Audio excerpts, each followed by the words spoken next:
Dan Springer, thank you. President Trump was elected to come to this town and shake it up. He is doing just that.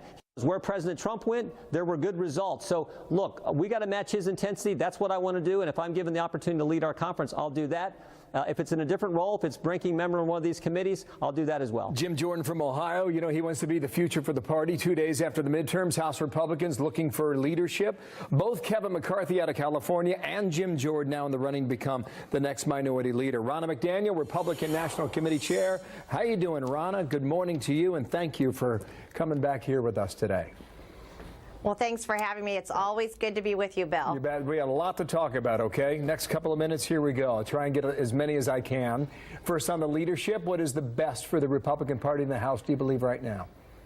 Well, the RNC doesn't get involved in the leadership race, but I will tell you, as RNC chair, I would be looking for a leader that's going to get involved in candidate recruitment early, is going to recognize that most of our candidates were outspent, many of them 2-to-1 in some of these key districts, so they need to be able to fundraise and put a plan together on that so that we can take back the House in 2020. Okay, we follow that together, okay, and we'll see how it unfolds in early January.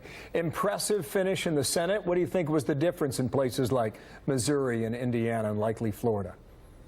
The difference was 2 words: Donald Trump. President Trump with these rallies, going to these states. I was with him in Missouri and Cape Girardeau that last night. There was no way we were going to lose Missouri. I saw the intensity. I saw the energy. When you feel it on the ground, you see how the state's going. President Trump was our best campaigner. He closed a lot of these tight races, and that's why we flipped 4 seats that were held by Democrat incumbents. And conversely, what are they not hearing in the suburbs? Dallas, Texas, Houston, Texas, West Chicago, outside of Washington, D.C., Kansas City. What are you missing there?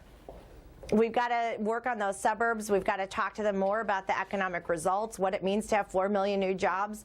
I think having this contrast of Nancy Pelosi being in the House and seeing how ineffective they are, and if they take the investigation route and they choose not to legislate, I think we'll have a really good way to go to these voters and say, see what we delivered and see what they're obstructing again. But you can make the and argument, that's going to help us in the suburbs. Financially, economically, those people have done very well under the Trump economy. But yet a lot of them turn their back on the Republican Party.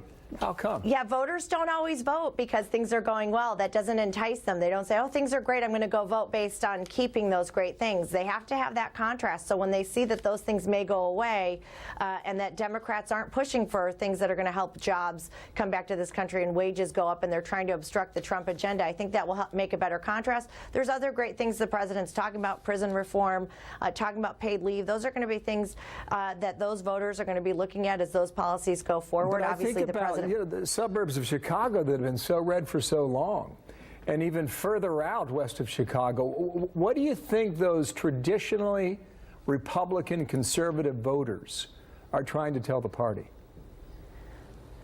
I think they were looking at candidates as well. You've got to look at that too, and some of that comes down to the candidates in those districts, but we've got to listen, we're going to go back to those districts, we're going to look at the data, and we've got to fine-tune our message so we can win those districts back, because the economy is good and their jobs are good and their wages are going up and everything's going well for those voters, and we want to make sure that they vote Republican in 2020 for President Trump and other candidates. So we'll be looking at that, and we've won districts that we haven't always won as Republicans, so there has been a realignment, but we've got to bring those voters back into the fold. We're very happy with what happened on Tuesday night, winning more Senate seats, not allowing this blue wave to take over the House to such a degree that we had no voice in the House. So I feel good about where we are, but we want to win it back, and we want to re-elect President Trump. We have heard about presidential harassment from people like Mitch McConnell, and I think Newt Gingrich has an interesting perspective on that based on his history from 25 years ago.